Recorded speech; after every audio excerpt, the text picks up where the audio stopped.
In 2007, a team of researchers published a paper in the Proceedings of the National Academy of Sciences. They had found something in the geological record. A thin layer of material spread across 4 sites across 4 separate continents, containing platinum, iridium, nanodiamonds, shocked quartz, and spherules of melted glass. All of them impact markers. All of them at the exact same geological layer.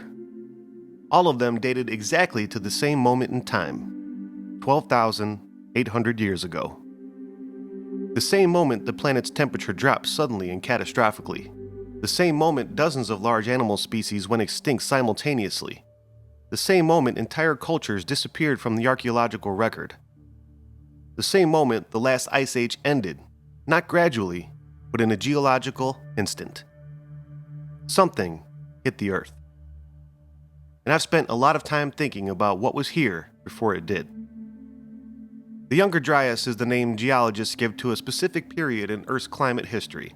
It began approximately 12,800 years ago and ended approximately 11,600 years ago.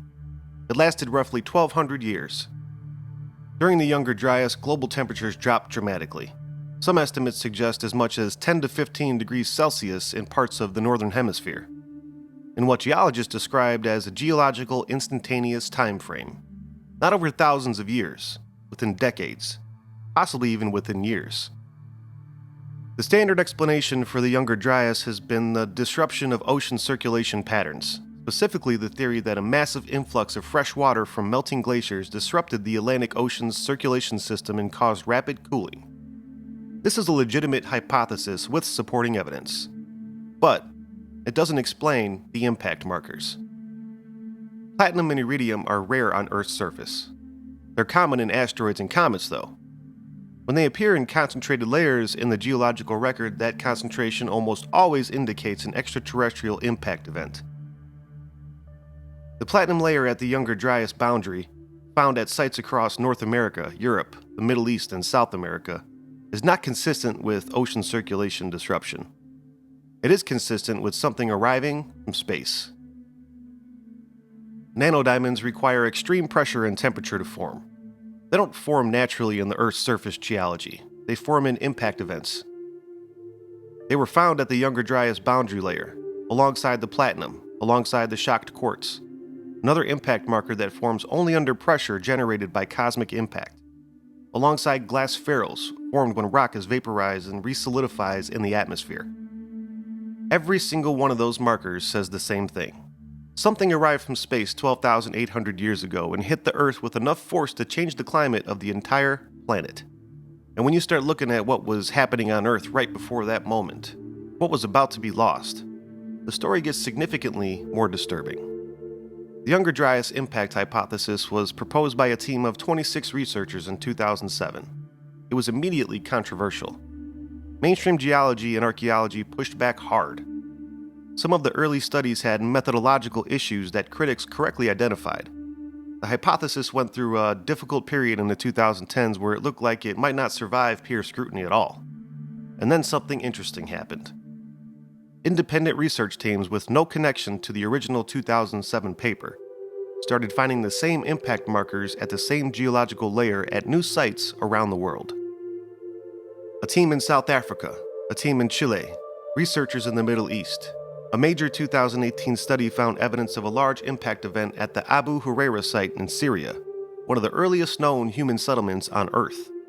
The settlement showed signs of having been consumed by fire or extraordinary temperature at exactly the Younger Dryas boundary, the kind of temperature that can only be produced by an airburst or an impact event. By 2022, the impact markers have become confirmed at over 50 sites across 4 continents. The original 2007 hypothesis, dismissed, debated, and nearly abandoned, had quietly accumulated one of the largest and most geographically distributed bodies of corroborating evidence of any geological hypothesis in recent decades. This isn't fringe science anymore. Papers supporting the Younger Dryas Impact Hypothesis have been published in Nature, in Science, in the Proceedings of the National Academy of Sciences.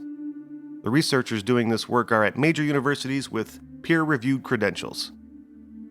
The science is building toward a conclusion that is becoming increasingly difficult to avoid.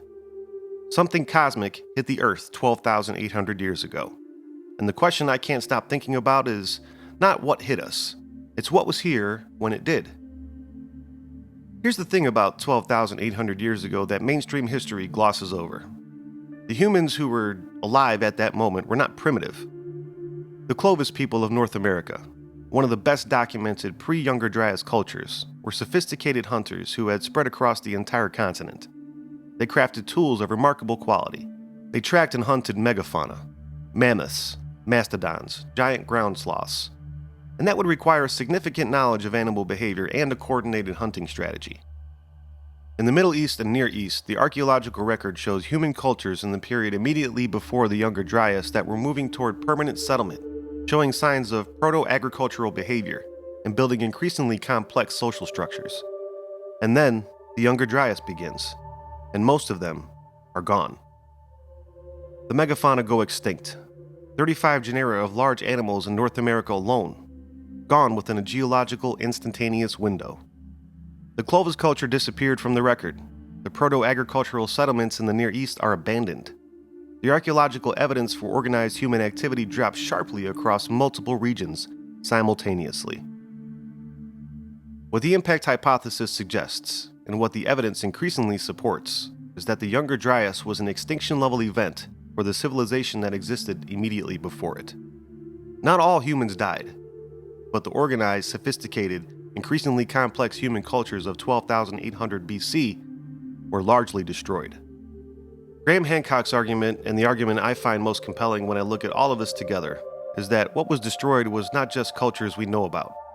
It was a civilization we don't know anything about yet. A civilization sophisticated enough that its survivors, scattered, traumatized, carrying fragments of knowledge they barely understood, became the mysterious founders of every culture that emerged after the catastrophe. The Anunnaki, the Nomo, the Oannes, the gods of every tradition who arrived from elsewhere and gave humanity the foundations of civilization. What if they were not gods from the sky? What if they were survivors from before the flood? Over 200 ancient cultures around the world have a flood myth. Not a story about heavy rainfall, a story about a global catastrophic flood, water covering the world, civilization destroyed, a small number of survivors preserving knowledge and carrying it into the new age. The Sumerian flood story, which we've covered on this channel, predates the biblical flood narrative by thousands of years. In the Sumerian version, Enki warns the survivor and instructs him to preserve the knowledge of the antediluvian world, the world before the flood. The Vedic tradition describes 4 ages of the world. We're currently in the Kali Yuga, the 4th and most degraded stage. Go figure. Before us, there were 3 stages of increasing sophistication, and the world was destroyed and reset between each age. The Hopi describe a series of worlds that were destroyed and renewed. Previous humanity, previous civilization, previous knowledge, lost and partially recovered. The ancient Egyptians described a concept called Zep Tepi, the first time, the era before recorded history when the gods walked the earth and civilization was at its peak. Everything since has been recovery. Everything since has been rebuilding toward what was lost. More than 200 cultures, every continent, the same story.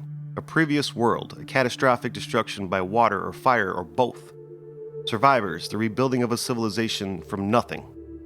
The Younger Dryas Impact Event, a comet striking the ice sheets of North America and triggering massive flooding as glacial lakes catastrophically drained, would have produced exactly the scenario described in those myths. A wall of water, fire from the sky, the world as we knew it ending in a single generation. And then, in the immediate aftermath of the Younger Dryas, something appears in the archaeological record that makes no sense within the standard model. And it is the site that this channel has visited before, the site that started all of this for me. Gobekli Tepe was built at approximately 9500 BC. That's 11,500 years ago, right at the end of the Younger Dryas period, right in the window when the climate was beginning to stabilize after 1,200 years of catastrophic cold. By people who, according to the standard model, were hunter-gatherers with no capacity with organized monumental construction. I've talked about Gobekli Tepe on this channel before, but I want to look at it through this specific lens today. Because when you look at Gobekli Tepe in the context of the Younger Dryas impact, the standard model's inability to explain it becomes even more stark.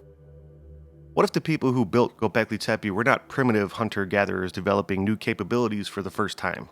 What if they were survivors? People who came through the Younger Dryas carrying fragments of a more sophisticated tradition that they were trying to preserve. The deliberate burial of Gobekli Tepe, which I've never been able to explain fully through the lens of spiritual ritual closure, makes a different kind of sense in this context. What if they buried it not to retire it, but to protect it? To preserve it through whatever they feared was coming next. To make sure that when someone found it thousands of years later, they would know that something was there before. Something new, something built, and something was lost. That's obviously speculative, but that's the speculation that fits most with the evidence that I've found. Because the pattern after Gobekli Tepe, what happens in the archaeological record in the 4,000 years between its construction and the emergence of Egypt and Sumer, is the most tantalizing gap in all of ancient history. And what appears at the end of that gap looks far too sophisticated for 4,000 years of organic development from scratch. Around 3500 to 4000 BC, something remarkable happens in three places simultaneously: Mesopotamia, Egypt, and the Indus Valley.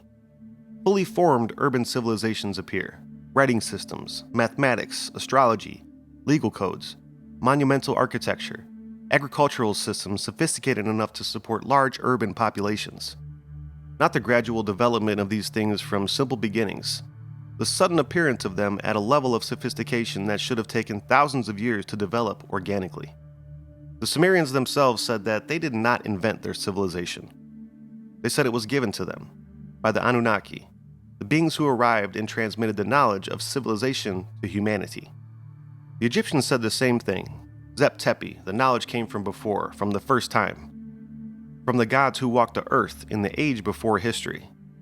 Every civilization at the dawn of recorded history is pointing backward, to something that came before, to knowledge that was transmitted rather than developed, to teachers who arrived from somewhere and left the foundations of everything we call civilization. The Younger Dryas Impact Hypothesis doesn't prove a lost civilization existed. The Sphinx water erosion doesn't prove it. Gobekli Tepe doesn't prove it. The flood myths don't prove it. The sudden appearance of sophisticated civilization doesn't prove it. But every single one of those things is consistent with it. And the accumulation of consistent evidence from geology, from archaeology, from climate science, from mythology, is the kind of pattern that I've learned not to dismiss just because it makes the official story more complicated. Something happened 12,800 years ago. The evidence is in the ground on 4 continents. Every ancient culture on Earth remembered it. And what came after it, the civilizations we call ancient history, may be less of a beginning than a recovery. A recovery from something we've not yet fully understood. And maybe we never will. Randall Carlson has done some of the most detailed geological work on the Younger Dryas catastrophe outside of the formal academic literature. His documentation on the channeled scablands in Washington state, the geological evidence of catastrophic flooding on a scale that is genuinely difficult to comprehend, is worth exploring if you want to dig a bit deeper into this topic. And Graham Hancock's America's Lost Civilization on Netflix covers much of the evidence in this video in significantly more depth. Again, if you want to dig deeper, check it out. I like to talk about these things because I think it deserves more attention. Not sensationalism, not certainty we don't have, just honest engagement with evidence that the official story has not been able to account for. So as always, thank you so much for your time. I really do appreciate you watching. Please like, subscribe, and comment on this video. What do you think about the Younger Dryas impact? Do you think Gobekli Tepe tied into this? Do you think that they carry that knowledge there to preserve it? Let me know what your thoughts. I'm really curious. And until next time, I'll talk to you later.